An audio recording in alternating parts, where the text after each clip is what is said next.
Un des événements antérieurs de la bataille de Stalingrad fut la bataille de Moscou entre octobre 1941 et janvier 1942.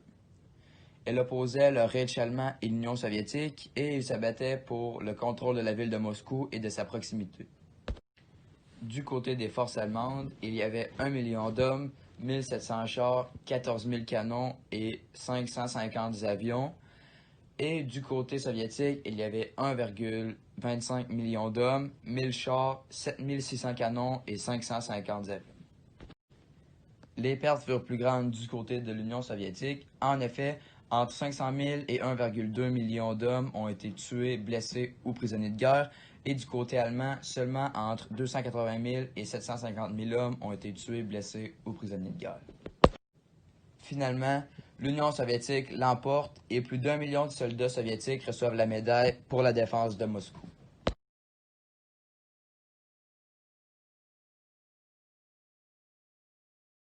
La bataille se déroula du 17 juillet 1942 au 2 février 1943, c'est-à-dire un peu plus de 6 mois. Les acteurs principaux de l'événement sont le Troisième Reich avec comme commandant Friedrich Paulus et l'Union soviétique avec comme commandant Georgi Zhukov. Stalingrad est la ville actuelle de Volgograd, en Russie. Cette bataille est l'une des plus importantes du front de l'Est en termes d'importance stratégique et d'ampleur. Celle-ci amorce le début de la défaite du Troisième Reich. La ville de Stalingrad est un carrefour crucial pour l'industrie et l'armée soviétique, et aussi un port sur la Volga. De Stalingrad, les armées allemandes peuvent facilement progresser vers le Caucase et donc le pétrole de l'URSS. De plus, la ville est un symbole du régime puisqu'elle porte le nom de Staline, à l'époque dictateur de l'URSS et rival d'Hitler.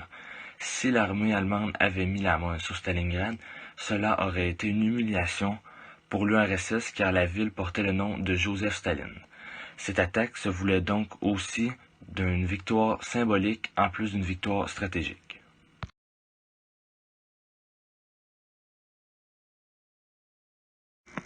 Durant la guerre de Stalingrad, du côté du Reich allemand, 430 000 hommes avaient été utilisés, 3 000 canons, 757 chars, 817 avions.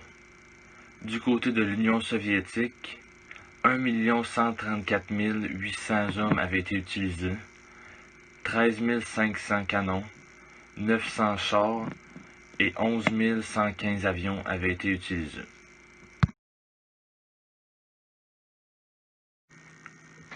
Durant la bataille, plusieurs tactiques ont été utilisées.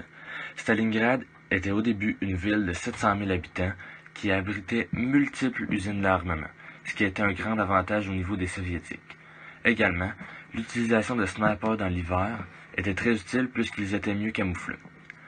C'était également un centre de communication pour l'URSS. Hitler avait envoyé les forces aériennes pour mieux réduire la ville en cendres. Vers la fin août, les Allemands bombardent la ville d'une rare violence, causant la destruction de 80% des immeubles et la mort de 10% des habitants. La population civile se mobilise d'une manière extraordinaire pour empêcher l'avancée allemande. Ils creusent des fossés anti-chars, des tranchées, des terrassements et ils aident au ravitaillement des batteries de canons. Le 19 novembre 1942, les Soviétiques, commandés par le général Zhukov, lancent une vaste offensive destinée à isoler Stalingrad. En quelques jours, toute l'armée allemande et leurs alliés italiens se trouvent encerclés dans la ville. Les soldats allemands y vivent une situation extrême. Ils ont faim, ils ont très froid, et ils sont isolés donc ils ne peuvent recevoir aucun renfort et aucune aide. Les efforts allemands pour briser l'encerclement soviétique échouent. Le 26 janvier 1943, l'attaque soviétique coupe les lignes allemandes en deux. Quelques jours plus tard, le 3 février 1943, Paulus capitule avec ses 94 000 soldats restants. L'ensemble des combats ont coûté la vie à plus de 800 000 soviétiques et à plus de 400 000 militaires allemands, roumains, italiens, hongrois et croates. La bataille de Stalingrad a eu beaucoup de dommages collatéraux. La ville était détruite et on compte plus de 300 000 civils décédés.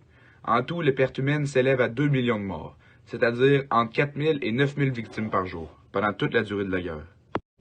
Malgré la très grande préparation des Allemands, les Soviétiques réussissent à l'emporter grâce au nombre. La victoire de l'armée rouge dope le moral des Soviétiques. Mais pour les Allemands, la défaite est un vrai choc. Cette bataille a fait basculer la Seconde Guerre mondiale. Elle a marqué le début de la contre-offensive de l'armée de Staline vers l'Allemagne. L'issue de cette bataille a poussé la plupart des dirigeants des pays de l'Axe à se désengager peu à peu de l'Allemagne nazie.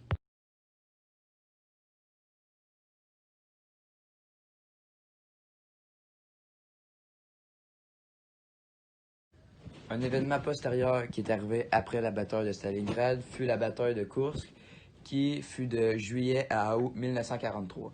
La bataille de Kursk opposait les Allemands aux forces soviétiques et elle était située du sud-ouest de la Russie, à la limite de l'Ukraine, entre Orel au nord et Belgorod au sud. Il s'agit de la plus grande bataille de chars de l'histoire. Il y avait 3300 chars soviétiques et 2700 chars allemands. Il y avait beaucoup plus de forces en présence du côté soviétique que du côté allemand.